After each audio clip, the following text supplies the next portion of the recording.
Hello students, मैं सुधांशु स्वागत करता हूं आपका आशीष तिवारी यूट्यूब चैनल पर। आशा करता हूं कि आप सभी अच्छे होंगे।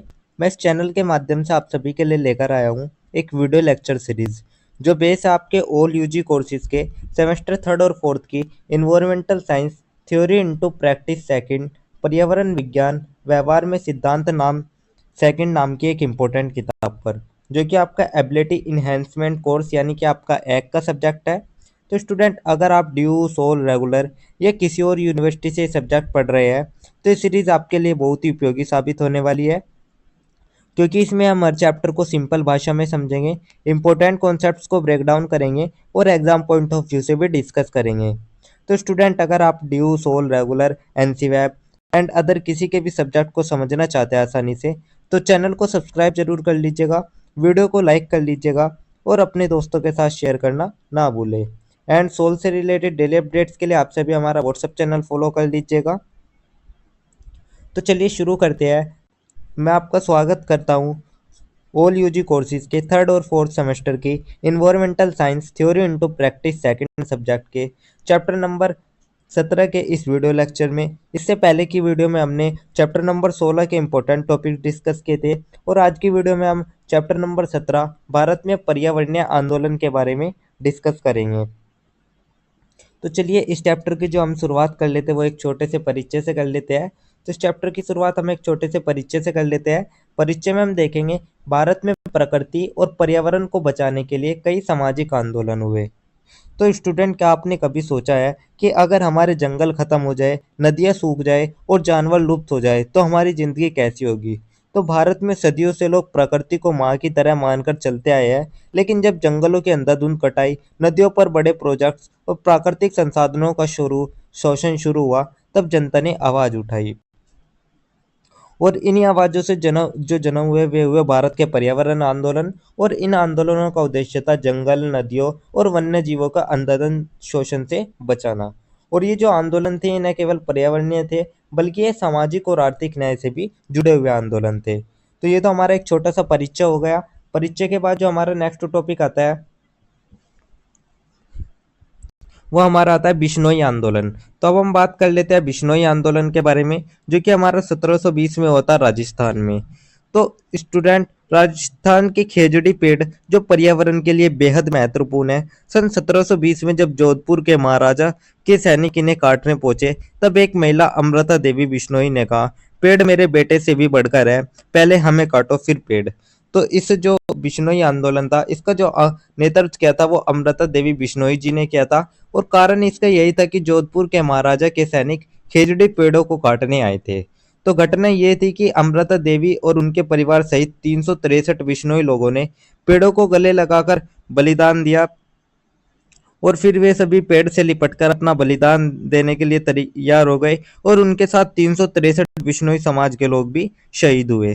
तो इस ये जो घटना थी, इसने इतिहास रच दिया और इसे भारत का पहला पर्यावरण आंदोलन माना गया।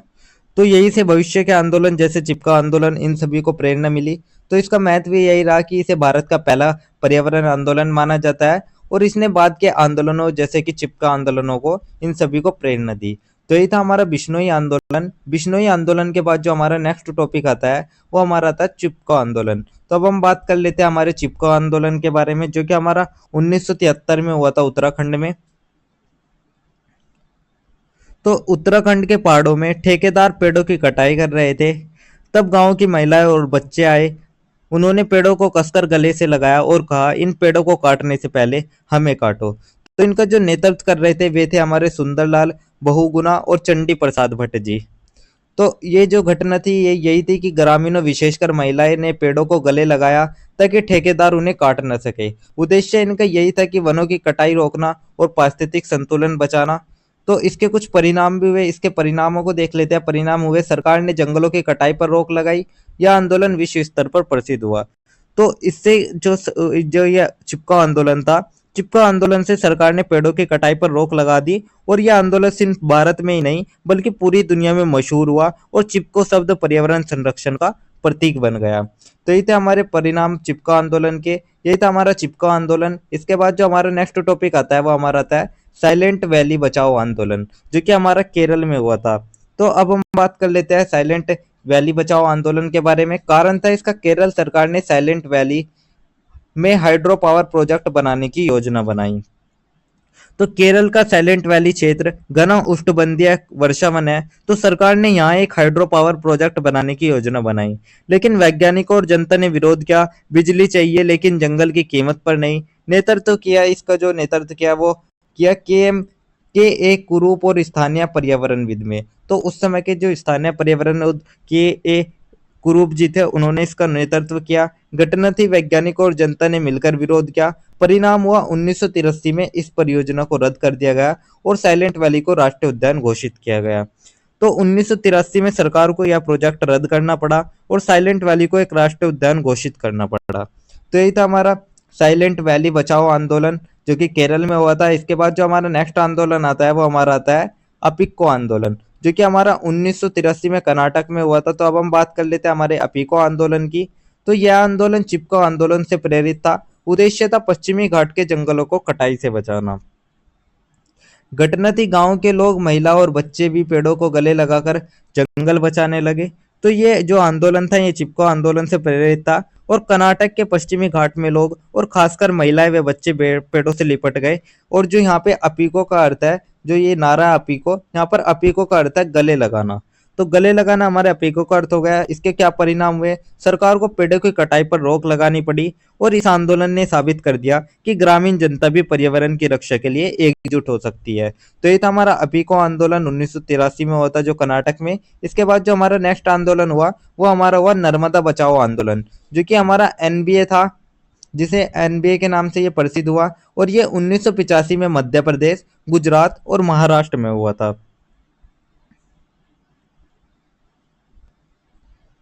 नेतृत्व इसका किया मेधा पाटकर और बाबा आमटे ने। कारण था नर्मदा नदी पर बड़े बांधों, सरदार सरोवर आदि का निर्माण, लाखों लोग विस्थापित।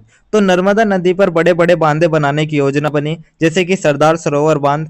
तो इससे क्या हुआ? इससे ये हुआ कि जो लाखों लोग थे वे अपने घर गांव से विस्थापित होने लगे। तो इसका नेतृत्व किया मेधा पाटकर और बाबा आमटे ने। तो उन्होंने शांतिपूर्ण विरोध किया, भूख हड़ताल और आंदोलन के जरिए सरकार को जया गया। तो इनका उद्देश्य यही था कि लोगों का पुनर्वास, बांधों के पर्यावरणीय और सामाजिक प्रभावों का विरोध और घटना थी शांतिपूर्ण प्रदर्शन, भूख हड़ताल, न्यायालय में याचिकाएं।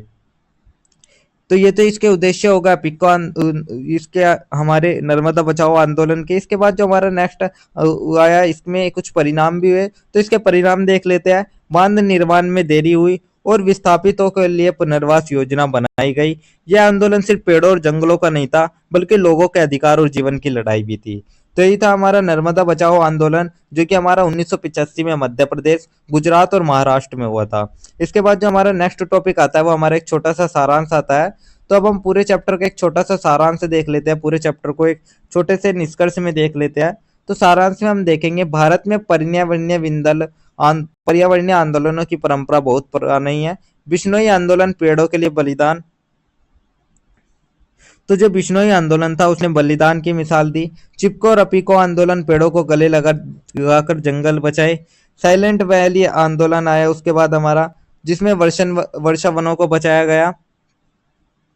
नर्मदा बचाओ आंदोलन में लोगों और पर्यावरण पर विकास परियोजनाओं के दुष्प्रभावों के खिलाफ आवाज उठाई थी। तो इन आंदोलनों ने यह साबित किया कि पर्यावरण संरक्षण सिर्फ सरकार की नहीं बल्कि जनता की भी जिम्मेदारी है। तो संदेश साफ यही है कि पर्यावरण बचाना सिर्फ सरकार की नहीं बल्कि हर नागरिक की जिम्मेदारी है, क्योंकि अगर पर्यावरण रहेगा तभी जीवन रहेगा।